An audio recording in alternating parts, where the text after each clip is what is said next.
오늘 이 시간에는 우리가 이제 22장 요한계시록 마지막 장이 되겠습니다. 22장 전체 내용을 우리가 보도록 하겠습니다.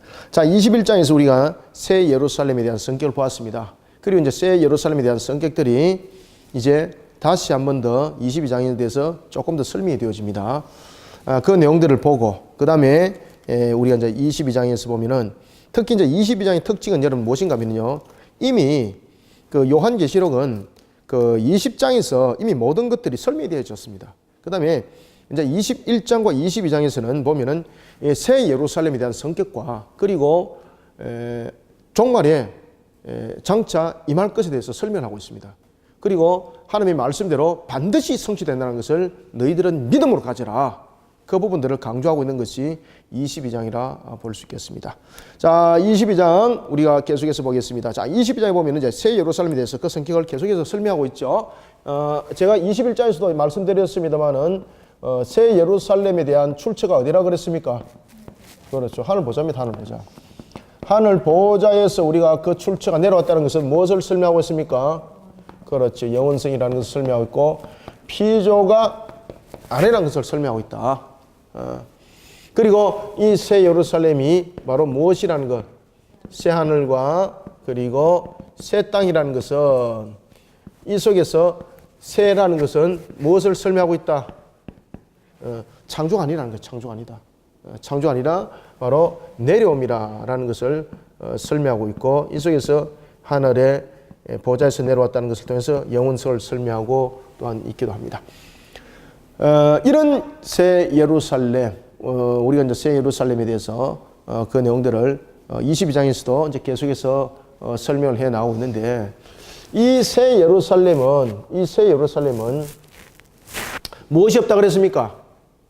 새 하늘과 새 땅이라고 그랬지 않습니까? 그죠? 새 하늘과 새 땅. 이 속에서 새 하늘과 새 땅이라는 것도 지금 우리의 하늘과 우리의 땅과 이런 모습이 아니라 영원 속에서 이 땅이 있다는 것을 또한 설명하고 있고 21장에서 우리가 이제 봐왔습니다만은 해가 없고 달이 없다. 그런데 해가 없고 달이 없는데 이 해에 대해서는 하나님의 영광이었고 달은 그렇죠. 어린 양으로서 이 내용들을 설명하고 있더라. 그리고 이제 낮이 없다라는 것은 시간적 통치 속에서 영원성을 말하고 있는 것이 아니다. 낮이 없다는 것은 우리에게 시간적 개념에 대한 영원성을 말하는 것이 아니다.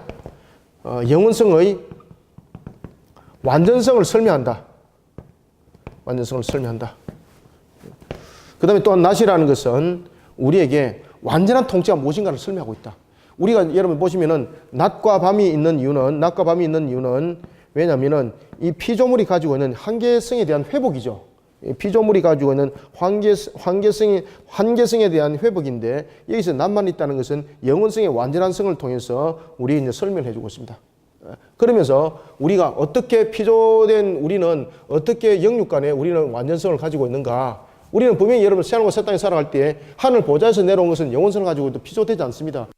그렇지만 우리는 영육이 여러분 보시면은 영은 이미 불멸성으로 창조했기 때문에 불멸성과 영원성은 성립이 되는 거죠. 그런데 문제는 여러분 육신입니다. 육신이 부활했다 그래서 그 육신이 영원한 어떤 흔적을 준 사실이 없습니다. 그죠? 그러면은 이 육신에 대한 부분들에 대해 해석을 해야 되잖아요. 해결을 또한 해야 되지 않습니까? 그래서 불못도 제가 말씀드렸습니다만은 불못에 던지면 불못 자체가 영원성을 가지고 있습니다. 그래서 그 속에 던지지면은요 함께 그 타는 불과 영원히 하는 겁니다.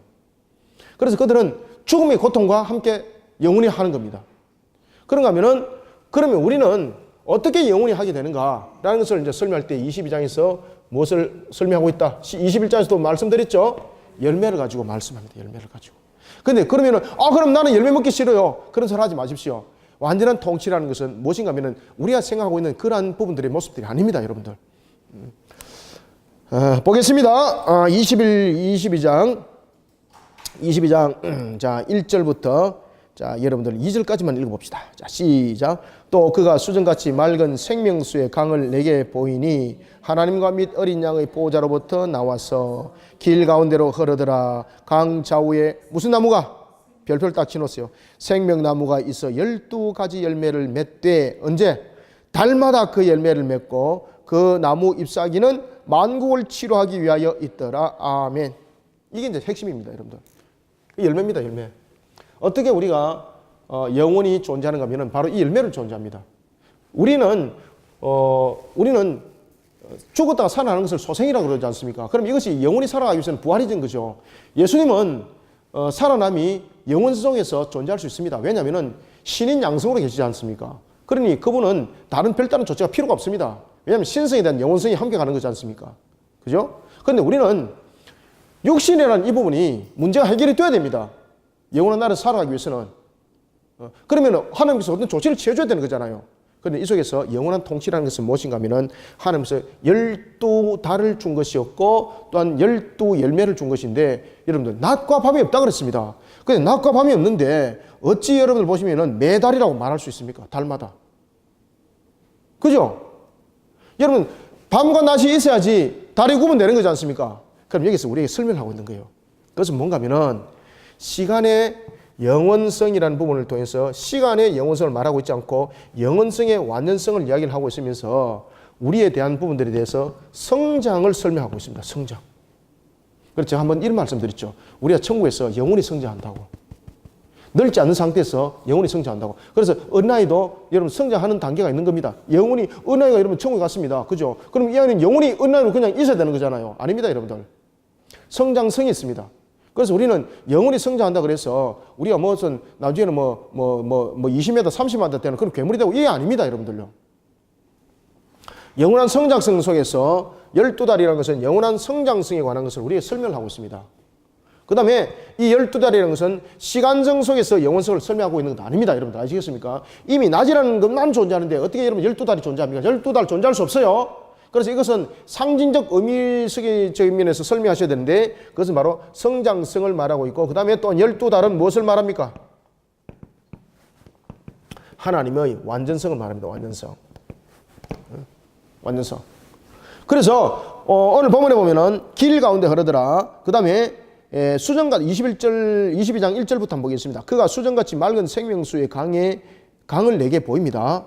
그때 하나님과 어린 양의 보좌로부터 그 강이 내려왔습니다. 여러분들 우리가 강 그러면은 우리가 물이 성전에서 물이 흐르는 기능을 한번 봅시다. 에덴 동산에서 처음에 흘렀을 때에 물이 흐른 것을 보면은 첫 번째 에덴 동산이죠. 에덴 동산에서 네 강이 흘렀죠. 비손, 그 다음에 히데겔, 예. 기혼, 그 다음에 히데겔, 그 다음에 유바라데 네 강이 흘렀죠. 그 다음에 두 번째 보면은 우리가 에스겔서 보면은 47장에 그렇죠. 성전에서 물이 흐르죠.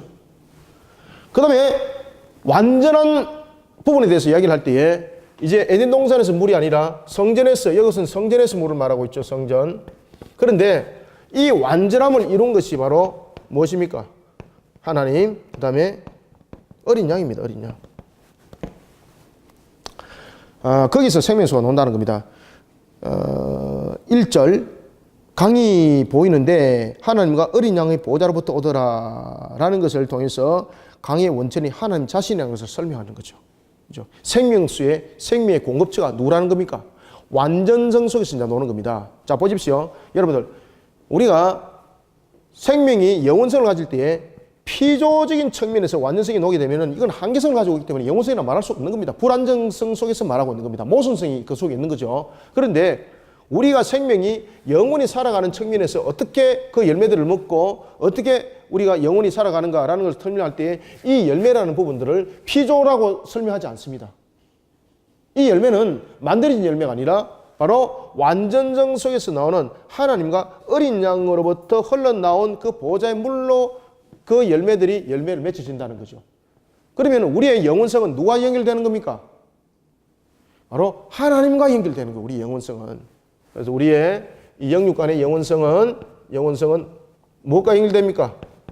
그렇죠. 하나님과 연결되는 거예요. 하나님과 연결돼서 우리가 영원히 살아가는 겁니다. 그때에 하나님께서 이렇게 말씀하세요. 자, 2절 길 가운데 강이 흐르는데 좌우에 무슨 나무가 있습니까? 자, 생명나무가 있는데 선악을 알게 하는 실과는 이제 나무는 있습니까? 없습니까? 없습니다. 없습니다. 그러니까 나무의 열매라는 것은 어떤 한정적인 측면에서 열매가 아니라요. 그 먹는 식량 자체를 전체를 말하고 있습니다. 아시겠습니까? 그러면 천국에서 우리가 먹는 음식 자체가 영원히 살아가는 거예요, 이게. 천국에서도 여러분들요, 힘들면 힘든 거예요. 천국에서 여러분 배고프면 배고픈 거예요, 여러분들요. 예수님이 그것을 우리한테 가르쳐 줬어요. 예수님께서 부활하셔가지고 제자들에게 뭐라 말씀했습니까? 내가 시장하니 먹을 것을, 그죠? 분명히 그런 말씀하셨죠? 마찬가지예요, 여러분들, 우리가. 그때 우리의 먹는 것이 영존하는 거예요, 영존하는 거. 그래서 그럼 나는 먹기 싫으면 그럼 영존 안 되겠네. 그럼 천국에서 또 사망이 성립되겠네. 그럼 바보가 엉터리 같은 소리 하지 마십시오. 그런 것은 우리의 논리적인 측면에 있습니다. 완전성 속에서는 그런 논리적인 측면, 우리의 잘못된 사고 속에서 만들어진 그런 논리는 그 속에서 성립되지 않습니다, 여러분들. 그래 엉터리 가지고 자꾸 비유하지 마십시오. 길 가운데 흐르더라. 좌우에 광좌우에 무엇이 있더라? 생명나무가 있어 12가지 열매를 맺되 달마다 그 열매를 맺고 그 나무 잎사귀들은 만국을 치료하기 위해서 있더라. 자기 백성을 위해서 하나님께서 풍성하게 준비했다 이 말입니다. 그리고 또 여기서 여기서 달마다 맺힌다는 것은 시간의 흐름을 말하고 있지 않습니다. 시간의 흐름을 말하는 것이 아니라 영원성의 완전성을 말하면서 이 부분에서 성장에 대한 부분도 완전성을 설명하고 있고, 그 다음에 여기서는 또 무엇을 말한다? 그죠? 충만을 함께 설명하고 있는 겁니다. 부족함이 없는 것. 만약에 여러분들 생명나무가 부족함이 있다 그러면은 이거 경쟁이 되는 거죠. 그런데 여기서 이제 말하는 생명나무라는 것은 강좌우에 생명나무들이 있다는 거죠. 생명나무가 있고 12가지 열매를 맺을 때 달마다 모든 열매를 맺는다는 것은 이것이 우리의 식량입니다. 식량. 그러니 부족함이 없다는 거죠. 부족함이 없다는 거죠. 이 생명 열매를 안 먹으면 내가 천국에서 영생할 수 없어. 그러면 경쟁이 되는 거예요, 여러분들. 아시겠습니까? 여기서 이제 말하는 것은 모든 가지들마다 12달을 이야기를 하고 있지 않지만은 지금 달을 설명하고 있는 거죠. 달을 설명한다는 것은 지금 어떤 측면에서 우리가 보면은 시간의 적인 측면으로 말씀을 줄 수도 있지만 여기서는 시간의 측면을 말하는 것이 아니라 영원성의 완전성을 설명하면서 또한 이 12달은 충만함을 함께 설명하고 있고 그 다음에 성장을 함께 설명하고 있는 거예요. 자라는 거. 그런데 우리에게 주는 것은 모든 것이 풍족하다는 겁니다. 풍족하다는 거죠. 그래서 그것을 통해서 여기서 만국을 치료하기 위해서라는 것은 아직도 치료가 필요하다는 것을 설명하는 것 아닙니다. 여기서 치료하기 위해서라는 것은 과거에 있었던 하나님의 구원의 사역, 그 구원의 사역이 영원토록 이어진다는 것을 우리에게 상징적으로 설명하는 거예요. 그래서 이건 상징적 의미의 설명이에요. 이것을 여러분들 천국에서 우리 치료 안 받으면 끝나구나 이런 바보 같은 멍청이 같은 소리 하면 안 된다는 이야기죠. 그래서 이 부분들은 상징적 의미로서 우리가 설명 주어져야 된다는 건데 여기서 만국을 치료한다는 것은 상징적 의미에서 우리의 구원의 영원성을 말합니다. 구원의 영원성.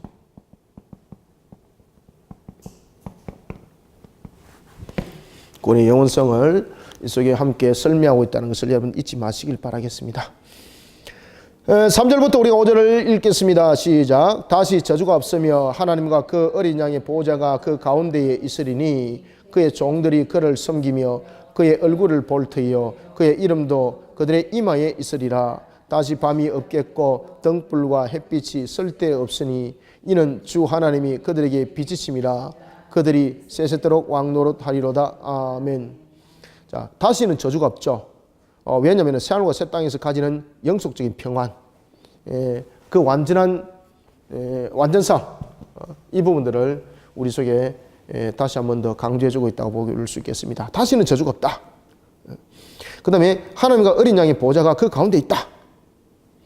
그 다음에 그의 종들이 그를 섬긴다. 여러분 이거는 뭡니까? 이게 그 종들이 그를 섬긴다는 것은 우리가 가지고 있는 첫 번째 아담의 여러분들 그 모습 아시죠? 지금 이 부분들은 첫 번째 아담의 직분이 회복이 되어서 그가 가지고 있는 그 직분적인 측면에서의 사역을 함께 감당하는 것입니다. 여기서 섬긴다는 것은. 그래서 여기서 섬긴다는 것은 우리가 그저 가꾼다는 것뿐만 아니라 예배가 그 속에 함께 있습니다.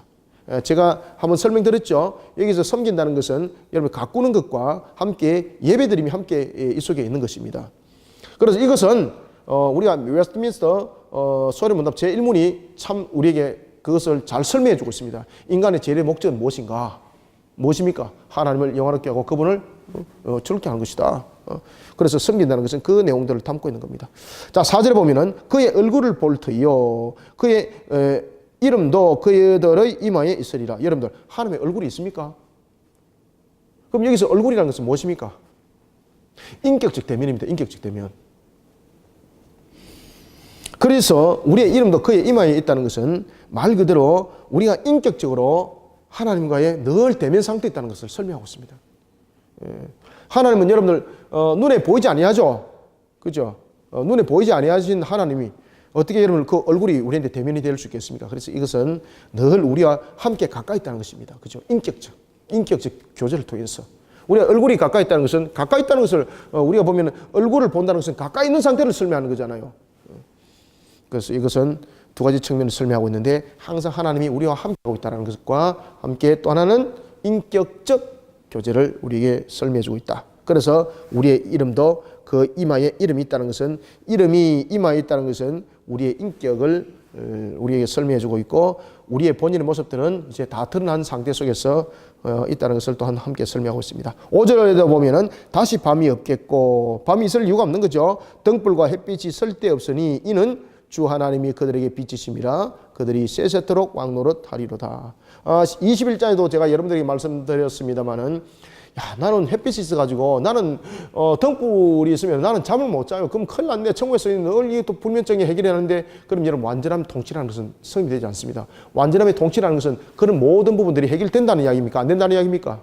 그럼요. 모든 것이 다 해결된 상태를 완전 통치라고 말하는 거예요. 완전한 통치라는 것은 하나님이 그냥 강압적으로 통치하는 것이 아니라 모든 것이 하나님의 뜻 가운데서 회복된 상태에서의 통치를 말하고 있는 겁니다. 그러니까 그 부분들은 하나님의 입장에서만 다스림이 아니라 하나님의 관점에서 모든 것을 설명하기 때문에 그렇습니다. 그러면 하나님의 관점에서 설명한다는 것은 우리의 피조된 상태 속에서 있었던 불안정성에 있었던 모습들이 전부 다 회복되는 것을 말합니다. 우리가 여러분들 부활할 때에 우리가 영광의 모습으로 부활하지 않습니까? 그것은 뭔가 하면은 우리의 외형적인 모습만 말하지 않습니다. 우리의 의식 구조뿐만 아니라 우리가 가지고 있는 능력, 그 다음에 우리가 가지고 있는 모든 어떤 모순들, 그 다음에 병들었던 부분들, 이런 부분들, 그 다음에 우리가 가지고 있던 어떤 그 여러 가지 문제점들 있지 않습니까? 그런 모든 부분들이 다 씻어내린 상태에서의 회복을 영광의 회복이라고 말하는 거예요. 그런 염려 안 하셔도 됩니다. 그래서 어떤 분 그러더라고요. 제가 왜 자꾸 그런 말씀 드리는가 하면, 목사님, 나는, 빛이 있으면 나는 잠을 못 자요. 나는 불면증이 있어가지고, 이런 바보 소리를 하시면 안 됩니다. 하나님의 완전한 통치라는 것은 그런 모든 부분들을 회복시키는 것을 말하고 있습니다. 자, 이제 6절부터 7절 한번 읽어봅시다. 시작. 또 그가 내게 말하기를 이 말은 신실하고 참된지라 주 곧 선지자들의 영의 하나님이 그의 종들에게 반드시 속히 되어질 일을 보이시려고 그의 천사를 보내셨도다. 보라, 내가 속히 오리니 이 두루마리여 예언의 말씀을 지키는 자는 복이 있으리라 하더라. 아멘. 자, 6절. 선지자들의 영의 하나님이 그의 종들에게 여기서 그의 종들은 여러분 그리스도인 전체를 말합니다. 그의 종들에게 반드시 속히 되어질 일을 보이셨죠. 그리고 그 일들을 천사들에게 또한 알리서 우리에게 보여주셨는데 그것이 속히 이루어집니다. 속히. 여기서 속히라는 것은 우리의 시간적 관점이 아닙니다. 여기서 속히라는 것은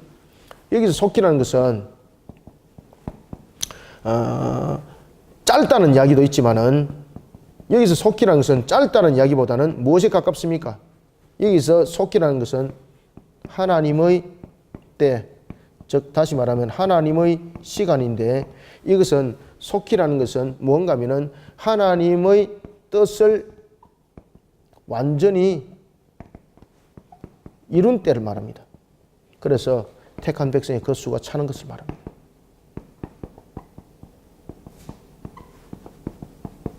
택한 백성의 수가 채워지는 것. 그래서 여기서 속히라는 것은 무엇을 말한다? 우리의 시간적인 개념으로 보지 마라 이 말입니다. 속히라는 것은 짧다, 곧 온다라고 말씀드릴 수 있는데 우리는 이 관점 속에서 보시면 안 됩니다. 하나님의 관점에서 보셔야 됩니다. 속히라는 것은 하나님의 때라는 것을 설명하고 있고 그 다음에 하나님의 시간은 천년이 하루 같고 하루가 천년 같은 겁니다. 그러니 이 속히라는 것은 하나님의 뜻이 완전히 이루어지는 때를 말합니다. 택한 백성의 그 수가 채워진 그 때를 말하니 속히라는 것은 또 하나는 반드시 이루어진다는 뜻입니다. 속히라는 것은 믿어 의심치 마라. 속기라는 것은 우리에게 무엇으로 이 부분들을 기다리라. 믿음을 강조하고 있습니다. 보라 내가 속히 오리니 이 두루마리의 예언의 말씀을 지키는 자는 복이 있다. 그러니 하나님은 약속을 하고 시간이 흐르는 대로 그냥 두는 것이 아닙니다. 하나님의 시간이 뭐 하루가 천년 같고 천년이 하루 같다고 이렇게 말하면서 야 하나님의 시간 참 지루성을 가지고 있구나 큰일 났네 이렇게 말씀하시면 안 되고요. 여기서 말하는 그 속기라는 것은 하나님의 때를 설명하면서 동시에 무엇을 설명한다? 하나님의 때를 설명하면서 하나님께서 그것을 속히 이루려고 하지 더디게 이루려고 하시는 것이 아닙니다. 여러분 아시겠습니까? 그리고 또한 이 속기라는 것을 통해서 반드시 이루어지니까 너는 믿음을 가지고 그 때를 기다리라는 뜻이에요. 믿음을 가지고 우리는 하나님의 뜻을 이루면서 나가는 우리 성도들이 모두 되시길 바랍니다. 자, 8절부터 이제 9절을 읽읍시다. 자, 시작. 이것들을 보고 듣는 자는 나 요한이니 내가 듣고 볼 때에 이 일을 내게 보이던 천사의 발 앞에 경배하려고 엎드렸더니 그가 내게 말하기를 나는 너와 네 형제 선지자들과 또 이 두루마리의 말을 지키는 자들과 함께 된 종이니 그리하지 말고 하나님께 경배하라 하더라. 아멘. 자, 여기서 여러분들요 사도 요한이 2번 실수를 합니다. 그래서 사도 요한도 여러분 완전하지 못하죠. 그래서 여기 속에서 우리에게 이제 보여주는 것이 있는데 항상 여러분들 신앙은 우리의 눈에 보는 관점에서 신앙을 하면 안 된다는 이야기입니다. 여러분들 보실 때에 사도 요한은 지금 2번째로 하나님보다 천사의 사자를 지금 경배하려고 실수를 하고 있습니다. 그때에 천사의 사자는 무엇을 지금 우리에게 가르쳐주고 있습니까? 천사의 숭배 사상에 대한 근원적인 부분들을 배척하라는 겁니다. 지금 여러분들 이 내용들 속에 아셔야 될 것은 하나가 있는데 그것은 뭔가 하면은 이 유대 사회 속에서는 천사 숭배 사상들이 있었습니다. 천사 숭배 사상들. 그래서 그들이 가지고 있던 그 개념 속에서 여러분 수호천사 아십니까? 수호천사. 하나님은 우리를 통해서 각 개인의 수호천사를 붙여준 것이 아니라 우리의 어떤 뜻을 이룰 때에 일하는 천사들을 통해서 우리에게 뜻을 이루게 하시고 그 모든 것들을 이끌어 가시는 것은 맞습니다. 그런데 마치 각각 한 사람에게 허락된 그런 수호천사를 통해서 이 모든 것들을 이루어가는 것처럼 그런 모습들 속에서 우리가 오랫동안 빠지면 안 되는 겁니다. 그러다 보니까 자신의 수호천사에게 경배하는 사상들이 생겼습니다. 수호천사 속에. 그런 속에 사도도 또한 그런 유대적 사고를 가지고 있었던 거예요. 그러니 이런 천사 숭배 사상 속에서 빠져들면 안 된다는 것을 우리에게 설명하고 있습니다. 여러분들 천사가 결국은 여러분들 숭배받다가 마귀가 타락한 천사가 되지 않습니까? 10절 11절 2절 또 읽습니다. 시작. 또 내게 말하되 이 두루마리의 예언의 말씀을 임봉하지 말라. 때가 가까우니라. 불의를 행하는 자는 그대로 불의를 행하고 더러운 자는 그대로 더럽고 의로운 자는 그대로 의를 행하고 거룩한 자는 그대로 거룩하게 하라. 아멘. 임봉하지 말라는 것은 무엇입니까? 말씀의 비밀을 감춰두지 말라는 것이죠. 드러낼 때가 됐다는 것이죠. 그러면은 우리의 복음은 어떻게 돼야 되는 겁니까? 감출 때가 아니라는 이야기입니다. 여러분들 개혁주의 신자들은 우리 성도들이라고 말합니다. 개혁주의 성도들을 주님께서 왜 우리를 부르셨습니까? 제가 여러분들에게 이제 그 말씀을 가르칠 때 분명히 이런 말씀을 가르치지 않습니까? 요한 복음에 보면은 17장에 예수님의 기도가 있는데 그게 굉장히 중요하다. 3가지 기도를 하는데 하나는 자신을 통해서 아버지의 뜻을 이루는 데 있어서 어떤 걸림돌도 생기지 않도록 십자가를 지도록 기도하고 있죠. 그 다음에 2번째는 사도를 위해서 기도하고 있고 3번째는 누구를 위해서? 성도를 위해서 기도를 하고 있습니다. 그러면은 우리의 구원의 목적 속에서 왜 성도를 뒀는가 이 말입니다. 이 땅에 왜 제자들을 뒀는가 이 말입니다. 제자들을 두고 성도들을 왜 뒀습니까? 그냥 하나님께서 구원된 대로 그냥 쑥쑥 그냥 천국에 그냥 데려가면 되잖아요. 그런데 우리에게는 값이 있습니다. 우리에게는 어떤 값이 있는가 하면요. 복음에 대한 증거해야 될 값이 우리 속에 남아 있습니다. 그래서 우리를 둔 겁니다. 그러니 우리는 마태복음 28장 18절부터 20절까지 그 내용들을 삼가 지키는 속에 우리는 달려가야 되는 겁니다. 그래서 개혁주의 성도들은요. 하나님께서 이 땅에 두신 목적은 복음의 확산을 위해서 뒀는데 그것은 그저 단순한 기능이 아니라 우리가 이 땅에서 치러야 될 값입니다. 여러분들요.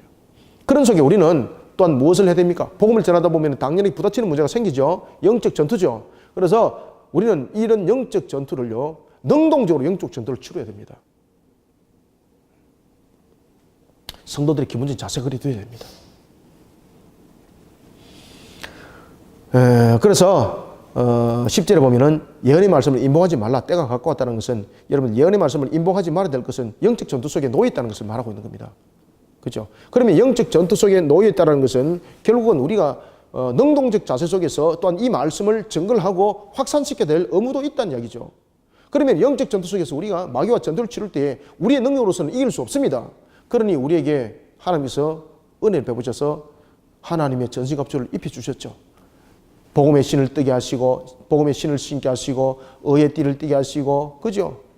믿음의 흉배를 의의 흉배를 그 다음에 믿음의 방패를 말씀의 검을 구원의 투구를 이렇게 쓰고 싸우도록 하셨죠. 그래서 우리가 과거에는 보면 이것을 성령의 전신갑주라, 지금 성경은 하나님의 옷이라, 전신갑주라 이렇게 우리에게 설명을 하지 않습니까? 하나님께서 그 모든 전투를 이기게 하십니다, 여러분들요. 그래서 우리는 그 전투에 능동적 자세로 우리의 의지는 또한 임할 필요가 있습니다. 그래서 예언의 말씀을 임봉하지 말라라는 것은 그냥 단순하게 임봉하지 말라는 것이 아닙니다. 이 부분들은 그때를 분명하게 믿음을 가지고 이 믿음을 가진 이 자세 속에서 영적 전투를 이제 치료될 것은 우리의 값이라는 것을 설명하고 있는 겁니다. 그런데 이런 부분에서 영적 전투를 치르지 아니하니 영적 게으른 자가 많을수록 마치 주님의 때는 드디어 오는 것처럼 마귀가 기뻐하고 마귀가 즐거워하는 그런 속에 이 다스림은 계속적으로 이루어지는 것입니다. 아시겠죠? 우리는 능동적 자세로서 영적 전투를 치러 나가는 그런 모습을 가질 때 하나님이 항상 우리와 함께 하시는 그 하나님이 우리를 도우세요, 여러분들요. 자, 이제는 12절, 13절 또 두 절 읽겠습니다. 시작. 보라, 내가 속결이니 내가 줄 상이 내게 있어 각 사람에게 그가 행한 대로 갚아주리라. 나는 알파와 오메가요 처음이요 마지막이요 시작과 마침이라. 아멘. 11절에 보면은 불의한 자는 불의한 값이고 그 다음에 더러운 자는 더러운 값이고 의로운 자는 의로움에 대한 값이 있다 그랬죠. 그 다음에 거룩한 자는 거룩함에 대한 값이 있다 그랬죠. 하나님 여러분 값으로 응답하십니다. 그죠? 이런 부분들을 깨뚫었던 안셀무스라는 사람이 그런 부분에서 글들을 썼죠. 플로슬로기온, 모노슬로기온이라는 그 내용들을 써서 그 내용들을 가지고 정리했지만은 그 부분들은 첫 번째 아담에 대한 부분들에 대해서 두 번째 아담에 대한 정확한 부분들을 해석하지 못하고 그저 배상적인 측면에서만 그 문제들을 다루는 약점이 있죠. 그렇지만은 또 하나는 값에 대한 것은 분명합니다. 하나님은요 반드시 그 행위에 대해서 그 값으로 응답하십니다. 그러니 우리는 의의 옷을 입고 하나님의 전신갑주를 입고 하나님의 사명을 감당할 때에 그 값도 하나님께서 반드시 기억하십니다. 이 땅에서 하나님께서 때로는 갚아주기도 하지만은요 그 상급은 하늘에서 또한 있는 거죠. 그때 하늘에서 있는 것은 여러분 아파트 크기에 대한 내용들이 아닙니다. 하늘에서 상급이라는 것은요 인격적 측면 또한 그런 측면에서 우리를 더 높이는 겁니다. 그때에 그 하늘에서의 그 상급이라는 것은 어떤 보상적인 측면에서 주는 것이 아닙니다. 여러분들 하늘에서는 영원성이 있기 때문에 그 어떤 물질적인 것이 성립이 되지 않습니다. 여러분 하늘에서 여러분들 영원성을 가지고 있는데 영원하게 누리는 데서 풍족함을 가지고 있는데 금덩어리 많이 주봐야 무슨 소용이 있습니까? 그죠? 어떤 물질을 많이 주봐야 무슨 소용이 있습니까? 그래서 하늘에서 있는 상급은요 그의 인격들, 그의 모습들, 그의 명성과 그의 명예를 높여주는 겁니다. 높여주는 겁니다. 그러니 많은 사람들로부터 칭찬받게 하고 추앙받게 하면서 또한 사람들은 그것을 보면서 부러워하지만 시기하지 않습니다. 그런 상급들이 있습니다. 얼마나 여러분 그 상급이 기쁜 상급이고 얼마나 큰 상급인지 모릅니다. 그래서 하나님께서 말씀하십니다. 12절 각 사람에게 그가 행한 대로 내가 반드시 갚아준다라는 것은 어떤 행위에 대한 부분에 대해서 하나님께서 심판한다라는 그 내용만 담고 있는 것이 아니라 불의에 대한 값도 이야기하지만은 11절에 보면은 거룩한 자에 대한 값도 있죠. 의로운 자에 대한 값도 있죠. 그 이야기를 함께 다 이 속에 담고 있는 겁니다. 그래서 나는 알파와 오메가요 처음이요 마지막이라는 것은 처음과 끝이 있다는 것이 아니라 영원한 속에서 있게 하고 없게 됐던 그 하나님께서 이 모든 것을 이루어 가시겠다는 뜻입니다. 자, 14절과 15절 또 두 절을 한번 읽어보겠습니다. 시작. 자기 두루마기를 빠는 자는 복이 있으니 이는 그들이 생명나무에 나아가며 문들을 통하여 성에 들어갈 권세를 받으려 함이로다. 개들과 점술가들과 음행하는 자들과 살인자들과 우상 숭배자들과 및 거짓말을 좋아하며 지어내는 자는 다 성 밖에 있으리라. 아멘. 이 속에서 여러분들 구별해야 될 것은 그들이 그러면은 이 부분에서 또 성 안에 있는 자가 있고 그럼 또 성 밖에 있는 자가 있는가 이렇게 보시면 안 됩니다. 이 부분들에 대해서는 이 성 밖이라는 것은 이미 누구를 설명합니까? 이미 불못에 있는 자들을 지금 설명하는 겁니다. 이 불못에 있는 자들. 또 다르게 또 구별하고 이런 건 아닙니다. 자, 14절 보면은 자기 두루마리를 이제 빠는 자들. 자기 두루마리를 빠는 자들은 뭔가 하면은 하나님의 백성을 가르칩니다. 여기서 자기 두루마리라는 것은 뭡니까? 죄에 대한 회개함이죠. 십자가의 보혈로서 죄를 회개한 자. 복이 있다는 거죠. 이는 그들이 생명나무에 들어간다는 거죠. 생명나무에 나간다는 거죠. 그리고 문들을 통하여 성에 들어갈 권세를 받는다. 여러분들 우리의 천국에 관한 것은 바로 하나님의 전적 은혜, 죄사함에 대한 내용들을 담고 있습니다. 그래서 우리는 행위의 구원론이 아니라 무슨 구원론을 말하고 있습니까? 행위의 구원론이 아니라 죄사함에 대한 구원론입니다. 죄사함에 대한 구원론. 그래서 행위에 대한 부분들을 설명하고 있지 않습니다. 자기 두루마리를 빠는 자는 복이 있으니 이는 그들이 생명나무에 나가며 문들을 통하여 성에 들어갈 권세를 받으려 함이로다. 그러면서 이제 개들과 점술가들을 말하고 있는데 여기서 이제 개들은 왜 이제 개들이라고 표현했을까요, 여러분들요? 왜 개들로 표현했을까요? 여기서 이 개들이라는 것은 여러분 개의 여기서 개는 일반적인 우리 집에서 기르는 개가 아니고요. 들개들, 사놓은 개들 그런 개들입니다. 그런 개들은 사람들이 달라들죠. 그러면 여기서 이제 개들이라는 것은 이제 무엇을 표현하겠습니까? 하나님의 뜻에 저항하는 자들입니다. 하나님의 뜻에 저항하는 자들. 하나님의 뜻에 저항하고 이제 거짓된 그런 사상들 가지고 하나님께 저항했던 그런 이단들, 그런 거짓된 자들, 그들을 개들이라고 말하는 거예요. 알겠죠? 그래서 그들 개들이라고 말하는 겁니다. 그래, 이 개들은 여러분 누구겠습니까, 여러분들? 이만희 같은 그런 자들, 이런 자들이 다 개들입니다, 개들. 정확하게 표현하니 하나님의 뜻에 저항하고 마귀의 사상과 그런 거짓말에 빠져 있는 자들, 그들을 개들이라고 말하는 거예요, 개들. 두 번째 이제 점순가들, 우상 숭배자들이죠. 음행하는 자들, 살인자들, 우상 숭배자들, 그다음에 거짓말을 좋아하는 자들, 그리고 거짓말을 또한 지어내는 자들, 전부 다 성 밖에 있습니다. 그런 자들이 전부 다 불못에 이미 던지신 자들에 대한 성격을 설명을 하고 있습니다. 자, 그러면서 이제 우리가 16절과 17절 다 두 절을 또 한번 읽어보겠습니다. 시작. 나 예수는 교회들을 위하여 내 사자를 보내어 이것들을 너희에게 증언하게 하였노라. 나는 다윗의 뿌리요 자손이니 곧 광명한 새벽별이라 하시더라. 성령과 신부가 말씀하시기를 오라 하시는도다. 듣는 자도 오라 할 것이요 목마른 자도 올 것이요 또 원하는 자는 값없이 생명수를 받으라 하시더라. 아멘. 나 예수는 무엇을 위해서? 그렇지, 교회들을 위하여 내 사자를 보내어. 여러분들, 예수님이 우리에게 생명의 영으로서 생명이 되셨죠. 예수님이 생명이 되셔가지고 오순절에 역사를 일으키지 않습니까? 그때 두 가지 큰 일들을 합니다. 첫 번째는 사도들로 하여금 공식적인 직분에 대한 직무를 감당하는 일에 있어서 그들을 준비케 하시죠. 그죠? 그런가 하면은 성도들에게는 그 마음들을 어떻게 합니까?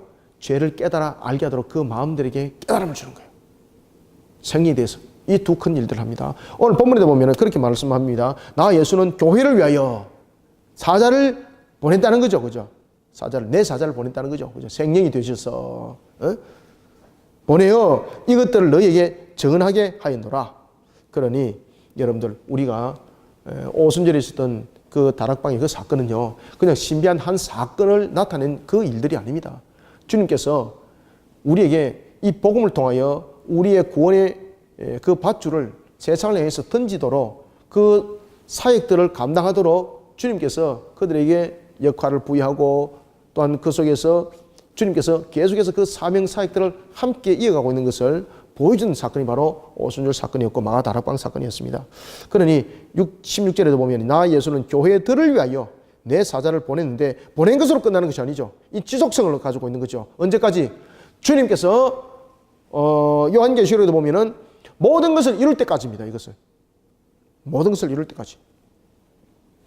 그래서 한 시기에만 일들을 하신 것이 아니라는 것이에요. 주님께서 이 땅에 다시 오시는 것은 우리의 맡겨진 지상의 대위임령이 있기도 합니다만은 마태복음 28장 그죠? 18장부터 20장 지상 대위임령이 있기도 하지만은 주님께서 그 일들을 능히 감당할 수 있도록 오늘 본문에 보시면은 사자들을 보내어라는 것은 주님의 영을 생명이 되어서 우리에게 보혜사 영을 통해서 그 사역을 감당하도록 너희에게 증언하게 하였노라 라는 것은 주님께서 그 모든 사역들을 감당하도록 능력을 부어줘서 그 일들을 행한다는 이야기입니다. 그러면서 말씀하십니다. 나는 누구의 뿌리라? 그렇지. 다윗의 뿌리라는 것은 예언의 말씀대로 그 오신 그분이 그 말씀대로 모든 것을 이루신다는 이야기입니다. 다윗의 뿌리요 자손이니 곧 광명한 새벽별이라 하시니라. 그리고 17절에 보면은 성령과 신부가 여기서 신부는 누굽니까? 여기서 신부는 교회입니다.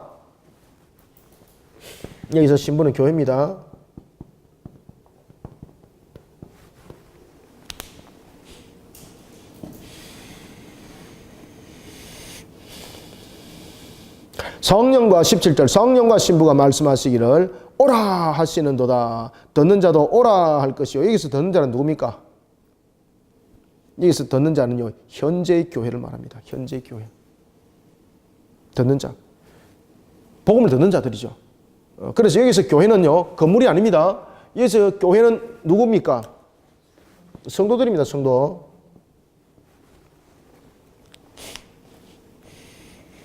듣는 자도 오라. 목마른 자도 오라. 여러분들 여기서 보면은 듣는 자, 목마른 자, 원하는 자 이들은 누굽니까? 이 행위를 말하는 것 아닙니다. 여기서 말하는 것은 바로 하나님의 택한 백성에 그들이 어떻게 복음 가운데 오는가를 설명합니다. 그래서 여기서 자, 반 불러줘 보세요. 그래 잠깐만요. 첫 번째 듣는 자죠. 그 다음에 두 번째 목마른 자, 세 번째 이 원하는 자 이게 무슨 뜻인가 하면 여러분들요 아무리 목말라도 목마르다 그래서 먹을 것이 있는가 이 말입니다. 내가 원한다 그래서 그 원하는 것이 내한테 주어지는가 이 말입니다. 내가 듣고 싶어도 들려주지 않는데 어떻게 들려줄 수 있는가 이 말입니다. 이 속에서는 무엇을 말합니까? 하나님의 전적인 은혜를 말합니다. 그래서 여기서 듣는 자라는 것은 들을 수 있도록 하나님께서 은혜를 베푸셔서 또한 듣게 하신다는 것이고 또한 목마른 자는 하나님께서 은혜를 베푸셔서 그를 목마르게 하셔서 목마른 것을 해결할 수 있게 하신다는 것이고 원하는 자는 하나님께서 전적인 은혜를 베푸셔서 원하게 만들어셔가지고 그 원하는 것을 어떻게 얻게 하신다는 것이죠. 그래서 이것이 듣는 자, 목마른 자, 원하는 자는 하나님의 전적 은혜에 대한 부분들이 어떻게 복음 속에서 작동하는가를 설명합니다.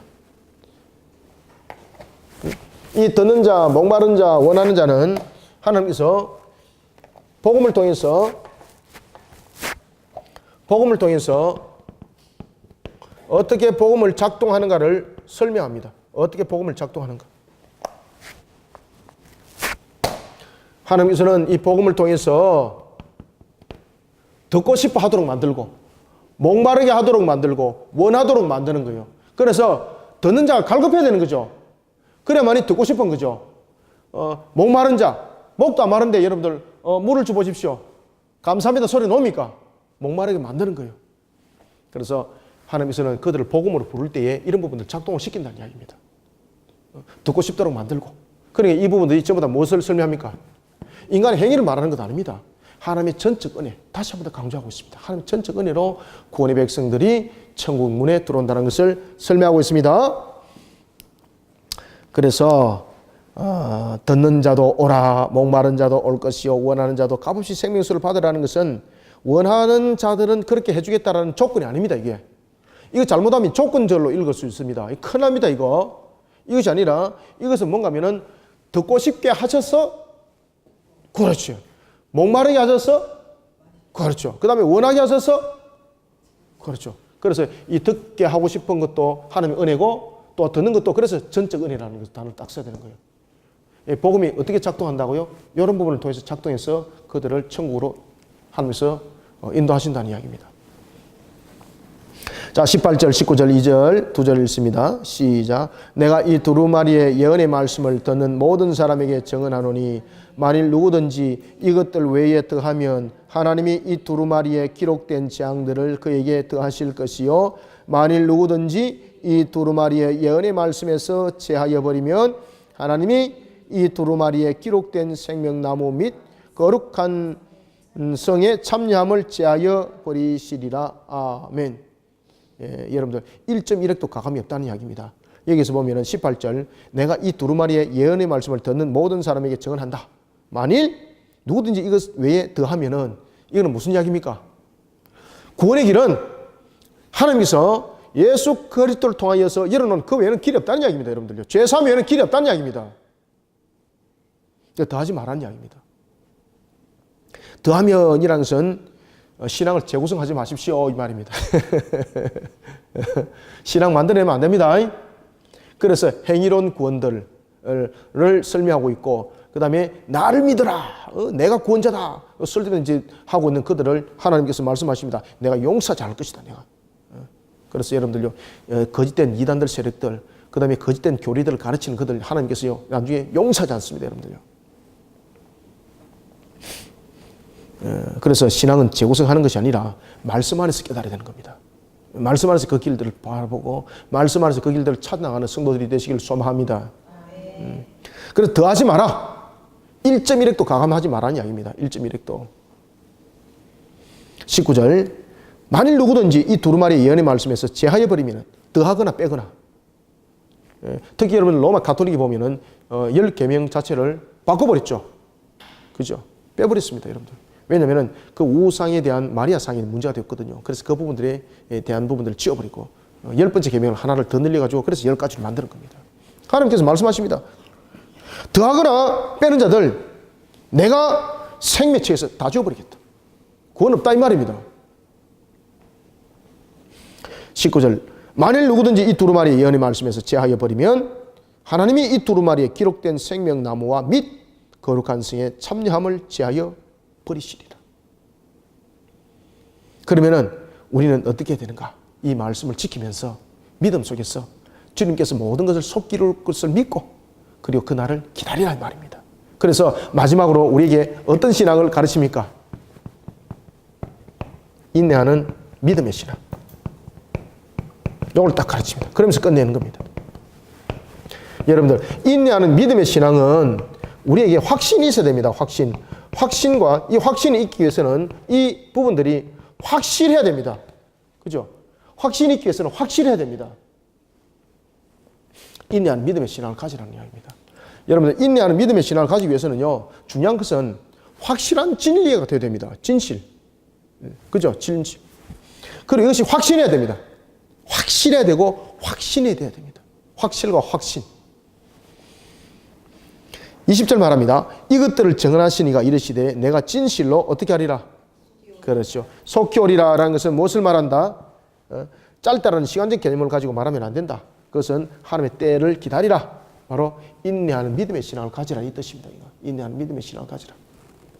하나님의 택한 백성이 불러 모으지는 그 수가 채워지는 그때까지 기다려라. 그리고 또한 속기라는 것은 반드시 이루어질 약속을 설명하고 있죠.